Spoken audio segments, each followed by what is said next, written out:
दिल्ली सरकार में मंत्री सत्येंद्र जैन की गिरफ्तारी के बाद से आम आदमी पार्टी और भारतीय जनता पार्टी में बहस और तेज हो गई है और दोनों की ही तरफ से आरोप प्रत्यारोप का दौर जारी है। वहीं आज इस पूरे मामले को लेकर दिल्ली के सीएम अरविंद केजरीवाल ने प्रेस कॉन्फ्रेंस कर बीजेपी पर निशाना साधा। क्या बोले केजरीवाल, आइए देखते हैं इस खबर में। प्रवर्तन निदेशालय ने 30 मई को दिल्ली के स्वास्थ्य मंत्री सत्येंद्र जैन को गिरफ्तार कर लिया। मनी लॉन्ड्रिंग से जुड़े एक केस में उनकी गिरफ्तारी हुई है, लेकिन उनकी गिरफ्तारी के बाद से आम आदमी पार्टी और भारतीय जनता पार्टी आमने सामने आ गई हैं।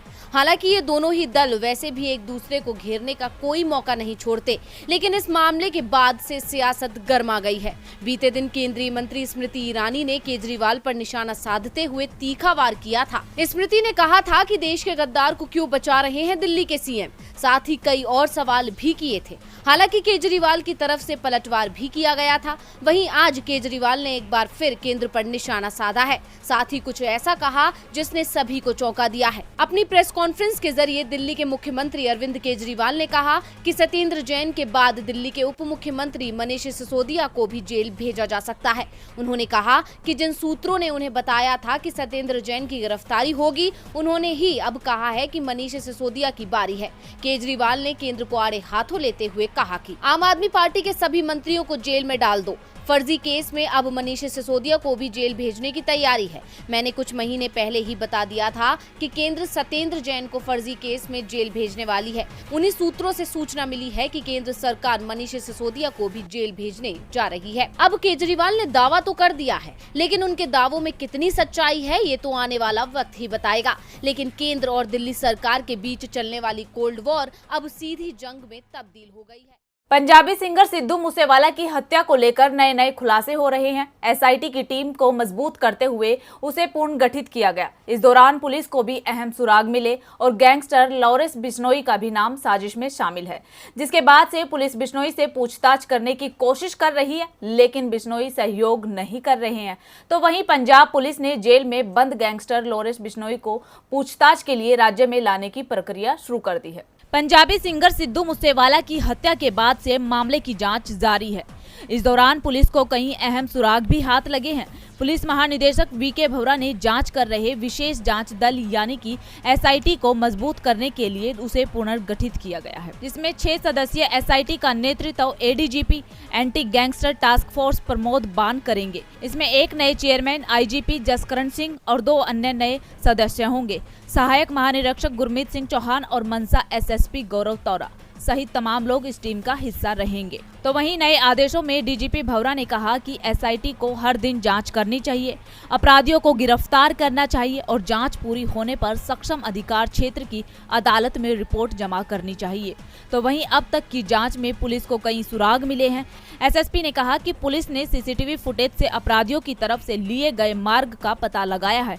वे कहां से आए थे, उन्होंने कैसे रेकी की है और कैसे भागे, हमें सब कुछ मिल गया है। साथ ही साजिश में गैंगस्टर लॉरेंस बिश्नोई भी शामिल है। फिलहाल gangster Lawrence Bishnoi Delhi police की स्पेशल सेल में 5 दिन के लिए कस्टडी में है, जहां पूछताछ जारी है, पर बिश्नोई पूछताछ में सहयोग नहीं कर रहे हैं। सिर्फ कहा कि उसका मूसेवाला की हत्या से कोई लेना देना नहीं है और लॉरेंस खुद को उस सोशल मीडिया पोस्ट से भी अलग कर रहे हैं जिसमें उसके गिरोह के सदस्य गोल्डी बरार ने हत्या की जिम्मेदारी ली थी। तो वहीं अब पंजाब पुलिस बिश्नोई को दिल्ली से पंजाब लाने की कोशिश कर रही है। सभी चीजों को देखते हुए अनुमान लगाया जा रहा है कि बिश्नोई साजिश में शामिल हैं और खुद को बचाने के लिए अब सभी चीजों से अलग होने की कोशिश कर रही हैं। फिलहाल पुलिस ये पता लगाने की कोशिश कर रही है कि हत्या की साजिश में और कौन शामिल है और किसकी मदद से की गई है और शूटर कहां से आए थे।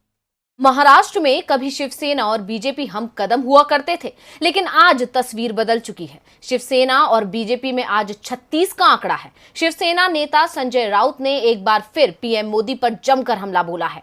तो वहीं कांग्रेस अध्यक्ष सोनिया गांधी और राहुल को ईडी का नोटिस मिलने पर कहा है कि ये दबाव बनाने की राजनीति है। तो क्या कुछ कहा है संजय राउत ने, देखते हैं ये रिपोर्ट। महाराष्ट्र में बीजेपी और शिवसेना एक दूसरे पर तंज कसने का एक भी मौका हाथ से नहीं जाने देते हैं। बीजेपी और शिवसेना आज एक दूसरे के सबसे बड़े विरोधी हैं। दोनों पार्टियों के नेता गाहे बगाहे एक दूसरे पर तंज कसते ही रहते हैं।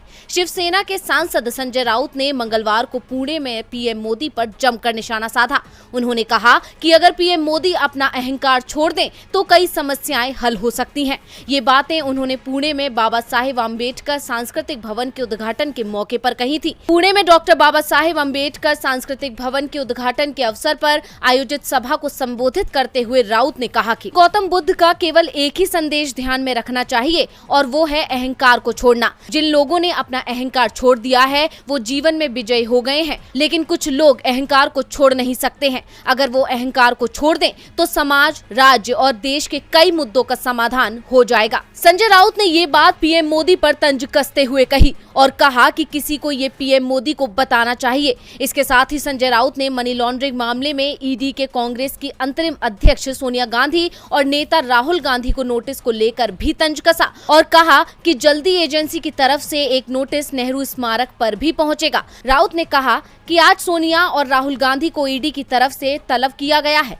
वो हमसे सोनिया गांधी तक पहुंच गए। ये मामला नेशनल हेराल्ड अखबार से जुड़ा हुआ है, जिसे नेहरू ने अंग्रेजों के खिलाफ शुरू किया था। हम जल्दी नेहरू स्मारक के बाहर ईडी का नोटिस चस्पा देखेंगे। गौरतलब है कि शिवसेना के सांसद संजय राउत हमेशा बीजेपी और पीएम पर निशाना साधते रहते हैं। हाल ही में उन्होंने बीजेपी को आड़े हाथों लेते हुए कहा था कि बीजेपी महाराष्ट्र की सत्ता में कभी नहीं लौट सकती, क्योंकि बीजेपी ने शिवसेना से किए अपने वादे का सम्मान नहीं किया। इसलिए महाराष्ट्र को महाविकास अघाड़ी के रूप में एक अच्छी सरकार मिली है। कश्मीर में एक बार फिर आतंकियों के हौसले बुलंद हो गए हैं। एक बार फिर दहशतगर्दों के निशाने पर मासूम लोग हैं। पिछले 48 घंटों में आतंकियों ने 2 लोगों की जान ले ली है। तो वहीं आतंकियों की इस कायराना हरकत के बाद घाटी का सियासी माहौल गर्मा गया है, जिस पर पूर्व मुख्यमंत्री फारूक अब्दुल्ला ने चिंता जताई है। तो क्या कहा है फारूक अब्दुल्ला ने, देखते हैं ये रिपोर्ट। कश्मीर में एक बार फिर आतंकवाद अपना सिर उठा रहा है। पिछले 48 घंटों में घाटी में एक और शख्स की जिंदगी को आतंकवादियों ने खत्म कर दिया है। आपको बता दें, गुरुवार को आतंकवादियों ने कुलगांव में एक बैंक में घुसकर मैनेजर को गोली मार दी। बैंक मैनेजर विजय कुमार के इलाज के दौरान जान चली गई। अब इसको लेकर घाटी में सियासत तेज हो गई है। पूर्व मुख्यमंत्री और नेशनल कॉन्फ्रेंस के अध्यक्ष डॉक्टर फारूक अब्दुल्ला ने कहा कि कश्मीर में आर्मी और पुलिस के बल पर शांति बहाल नहीं होगी। इसके लिए तमाम सियासी दलों से बात कर घाटी को इन हालात से बाहर लाना होगा। लोगों के दिल जीतने होंगे। उन्होंने मोदी सरकार को चेतावनी देते हुए कहा कि कश्मीर घाटी में अल्पसंख्यक कर्मियों की सुरक्षा के साथ ही अमरनाथ यात्रा को महफूज बनाना होगा। अगर यात्रा को लेकर एक भी घटना होती है तो इसका न सिर्फ जम्मू कश्मीर बल्कि देश भर में असर होगा। फारूक अब्दुल्ला ने कहा कि कश्मीर के हालात चिंताजनक है। 1 दशक से कश्मीर में तैनात शिक्षक रजनी बाला को शहीद कर दिया गया। यहाँ हिंदू भी मारे जा रहे हैं और मुस्लिम भी निशाना बनाए गए हैं। ये दर्शाता है कि कश्मीर में हालात कैसे हैं। उन्होंने कहा, ये सुरक्षा को लेकर संकट की स्थिति है। इससे निपटने के लिए केंद्र सरकार तमाम सियासी दलों को बुलाए, हालात से निपटने के लिए ऐसा रास्ता खोजे जो कारगर हो। लोगों के दिल जीतने से बात बनेगी। खीर भवानी यात्रा करने के सवाल पर पूर्व मुख्यमंत्री ने कहा कि सुरक्षा का पहलू सबसे बड़ा है। हर परिवार अपने लिए सबसे पहले सुरक्षा चाहता है। मौजूदा हालात में यहाँ अब किसी तरह की सुरक्षा नहीं है। जम्मू से जो लोग कश्मीर घाटी के गाँवों में पढ़ाने के लिए गए हैं, उनकी सुरक्षा कहीं नहीं दिखाई देती। फारूक अब्दुल्ला ने सीधे तौर पर घाटी के हालात के लिए पीएम मोदी को जिम्मेदार ठहराया है। पिछले कई दिनों से आजम खान और अखिलेश यादव की नाराजगी की खबरें छाई हुई थी। दावा तो ये भी किया जा रहा था कि मुस्लिम समुदाय अब अखिलेश से नाराज हो चुका है, लेकिन बीते दिन अखिलेश आजम खान से दिल्ली के सर गंगाराम अस्पताल में मिलने पहुंचे और दावा किया जा रहा है कि अखिलेश ने लोकसभा उपचुनाव के मद्देनजर आजम से मुलाकात की है और आजम के इस्तीफे से खाली हुई रामपुर सीट के प्रत्याशी को लेकर बड़ा फैसला किया है, जिससे आजम की नाराजगी भी दूर हो सकती है। क्या है अखिलेश का दांव, आइए देखते हैं ये रिपोर्ट। बीते दिन नेता प्रतिपक्ष अखिलेश यादव और विधायक आजम खान की मुलाकात चर्चाओं में रही। हर कोई ये जानने को बेताब था कि दोनों की मुलाकात कैसी रही। क्या आजम की नाराजगी दूर कर पाए अखिलेश? दोनों के बीच सब कुछ ठीक हो सका या नहीं? इन सवालों के उठने के पीछे की वजह थी पिछले दिनों आई दोनों के बीच मनमुटाव की खबरें। लेकिन अब बीते दिन हुई मुलाकात से ऐसे संकेत मिल रहे हैं कि अखिलेश यादव आजम की नाराजगी दूर करने में सफल हो सकते हैं। हालांकि इस नाराजगी को दूर करने के लिए अखिलेश ने आजम की कई मांगों को पूरा करने का आश्वासन भी दिया है। ऐसे में कयास ये है कि अखिलेश ने आजम की नाराजगी को दूर करने के लिए रामपुर में होने वाले लोकसभा उपचुनाव में सपा नेता आजम खान की पत्नी तंजीन फातिमा को उतारने का मन बना लिया है। आजम अखिलेश की मुलाकात के दौरान उनके नाम पर मोहर लग गई है और अब जल्द इसका ऐलान भी हो सकता है। गौरतलब है कि यूपी के रामपुर में 23 जून को लोकसभा का उपचुनाव होना है, जिसके लिए नामांकन प्रक्रिया शुरू हो गई है। ऐसे में राज्य में लोकसभा उपचुनावों के चलते हलचल पैदा हो गई है। आपको बता दें कि रामपुर को आजम खान का गढ़ माना जाता है और इस सीट से आजम की पत्नी का जीतना लगभग तय है, क्योंकि पिछले चुनाव में आजम खान यहां से प्रत्याशी थे और जीत भी दर्ज की थी। वहीं दूसरी तरफ कयास लगाए जा रहे हैं कि बीजेपी इस सीट से एक बार फिर मुख्तार अब्बास नकवी पर दांव लगा सकती है। हालांकि अभी बीजेपी ने प्रत्याशी घोषित नहीं किया है, लेकिन उन्हें राज्यसभा टिकट न दिए जाने के बाद से इस तरह की खबरों को हवा मिल रही है।